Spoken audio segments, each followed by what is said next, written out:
If you haven't heard about Anchor, it's the easiest way to make a podcast. Let me explain. It's free.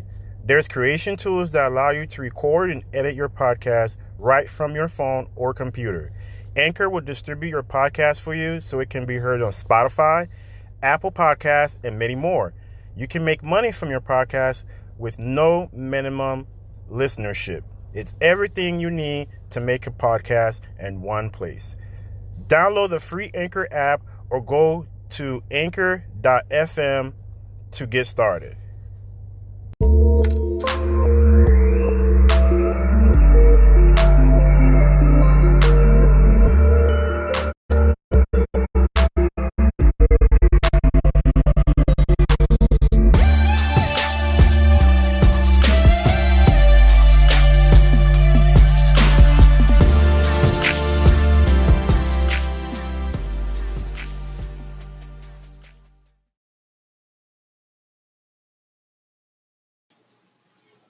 This is the Think Generational Wealth podcast with your host, Amir Estimo. Now is known the Think Gen Wealth podcast. So today's episode, first, I think I make this a habit of doing is to start the podcast to thank you. Thank you for taking the time to listen to this podcast because we know, I know, you know, there is tons of podcasts you could have been listening to right now. But for you taking the time out of your day to listen to this podcast, I truly, really appreciate and value your time. If you get a chance, or can you, please subscribe to this podcast. Also, leave a rating. If you have an iPhone, you should have a app on your phone called Podcast. Search for Think Gen Wealth, or it could be still Think Generational Wealth. Subscribe, share, also leave a rating. I would love to hear your feedback to let me know what am I doing good, what I could work on, because feedback always helps. So I do appreciate it. Also follow on Instagram, Think Gen Wealth. Also, if you'd like to get on this podcast, email me at thinkgenwealth@gmail.com. Okay? So to get that out of the way, now for the topic today is, can you leave your job? Your job. Can you leave that for the next generation? So this thought popped up in my head, and I currently still have a 9-to-5. Now, that's just a short-term thing. Long-term, obviously, is to grow this brand, Think Gen Wealth. Also, too, is to start various other businesses. And also, I like to be able to give back eventually. But for the meantime, I know having a 9-to-5 is not that bad, but I know it's not in my long-term goals and plans.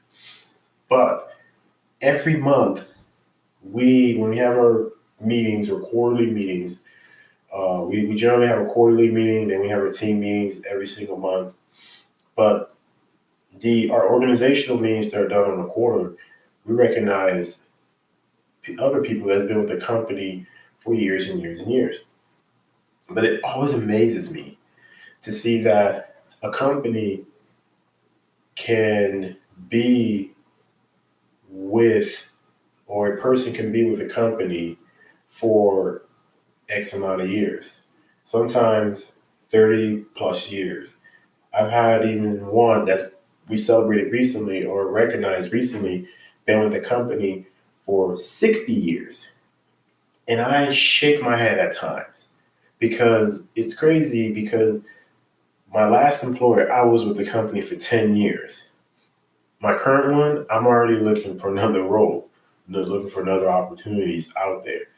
To see you stay with a company for 60 years, I cannot even begin to fathom retiring.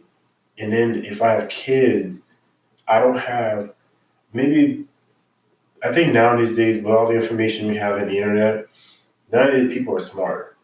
But imagine if you're that typical employee, you retire, you never did anything outside to build wealth, you had kids, your kids are grown, you pass away, and maybe the only thing you may have left for your kids is probably your home if it's paid off, or maybe a life insurance if you had it, or some type of, I don't know, some type of material thing sometimes that's probably been passed down from generation to generation. But if you're that typical employee that never did any of that, you pass away and you leave your kids nothing. You cannot leave your job for your kids. So to see that, it always baffles me when someone's at a company that long. So if you can't do that, why stay with a company? Why stay with a company for that long? Because they're going to cap you out eventually on what you're going to make. They may give you a bonus. You may get one year. You may not. At the end of the day, why would you stay at a company that long? I think what a job is, in my opinion, is for you to get to the next level. So you get to a job, especially me being in the IT field, you get to a job, you learn, you move on to another job. Now, another job, let's say you're beginning at your first job, you're at lower level. Your next job, you go into mid level. Your next job, you go into senior level, and so on and so on. I think by the time in a 5 year, 10-year window, you should probably have been to three employers. Now, you say, well, how is that? Doesn't that look bad on you? Actually, it does not these days because employers know the typical employee is going to stay at a company probably 5 years. You're going to get out of that employee because it's not like it was back in the 60s and the 70s where people didn't really have options, where people got, they know that, okay, I'm going to get a 9 to 5 job. I know every 2 weeks I got a paycheck coming.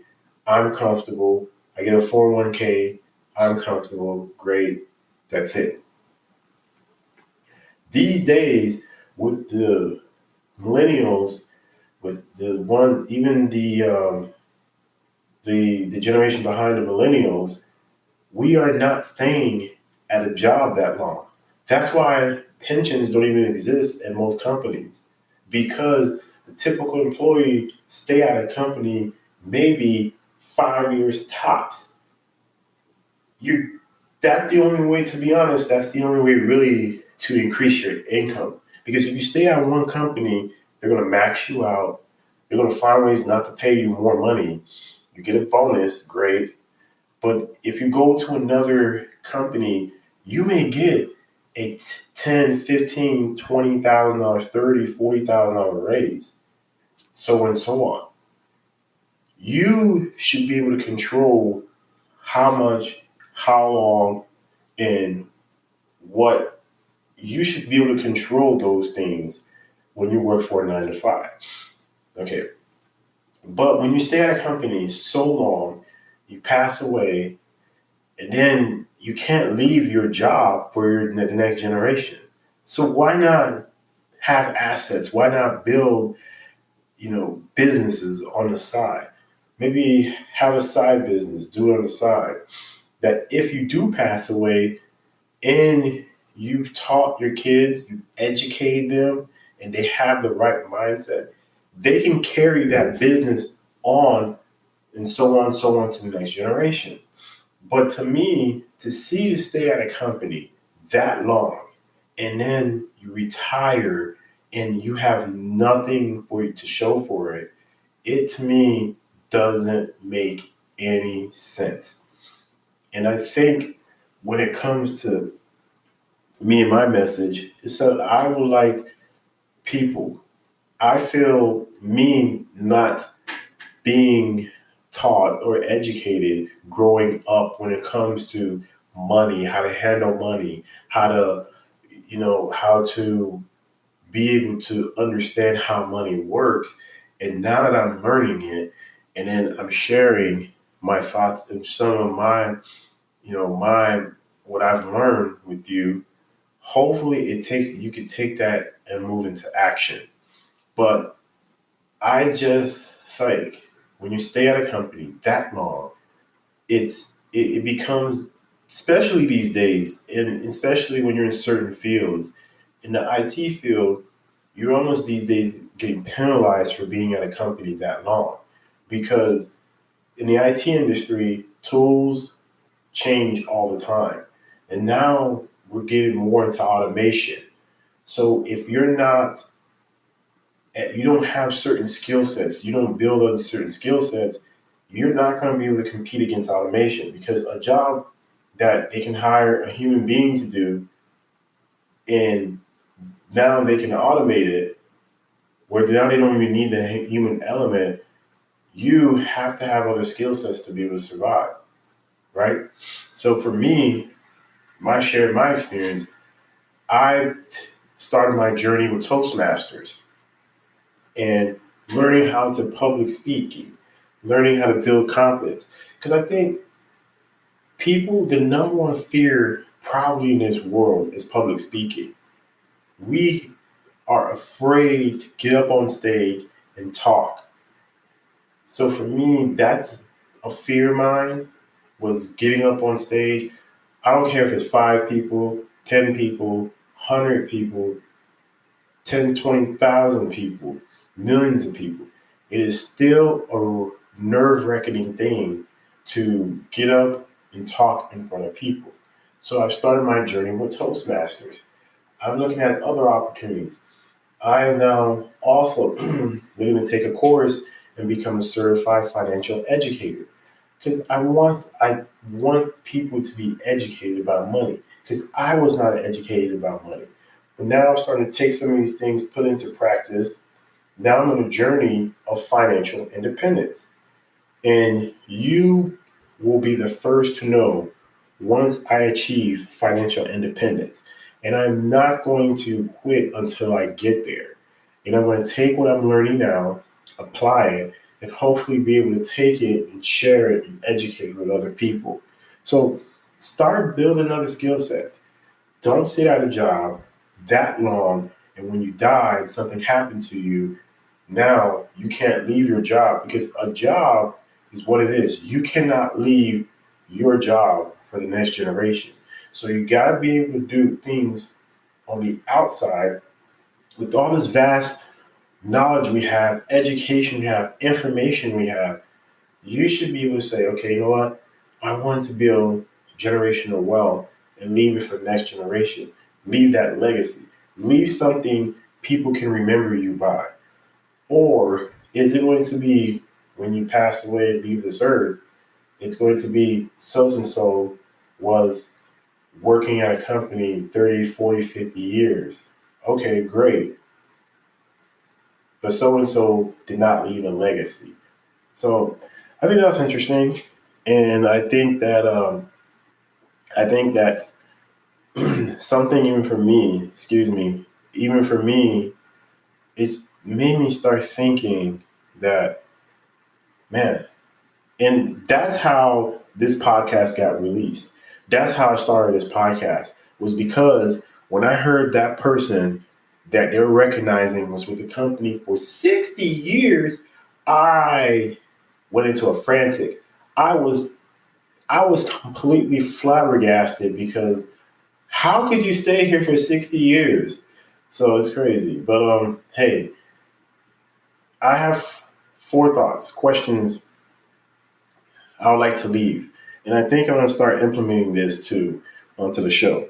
The first question you should ask yourself is, what is one habit you have implemented that has helped you with your success? The second question is, what is your one thing that keeps you focused? What is one lesson you have learned in life? And is there any book that you recommend? Now, when I mean that, if you're listening, if you read that fourth question, that could be books that you recommend to someone else. For me, first question was the one habit. Me was when I learn a new skill set, I take action and I learn. What I did was when I had to learn how to code, getting into IT field, coming from retail, going into IT, I didn't have a technical skill background. So what I did was every single morning and every single evening, I would code for an hour, wake up before the kids, and once I put the kids to bed, I would learn how to code afterwards. I believe that one habit helped me. And also, I think too, waking up early. Your mornings are great time and tool, I say, time to be able to use, you can leverage because I don't know, most of the times, whether you have family, you have kids, if you don't, you can wake up early, get your workout in, get your journaling in, get your days going, and it sets you up.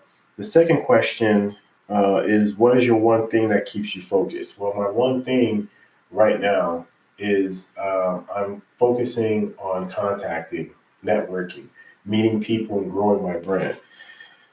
What is the one lesson you have learned in life? Time. Not about money, time. We can never get back time. We can always get back money, but we can never get back time.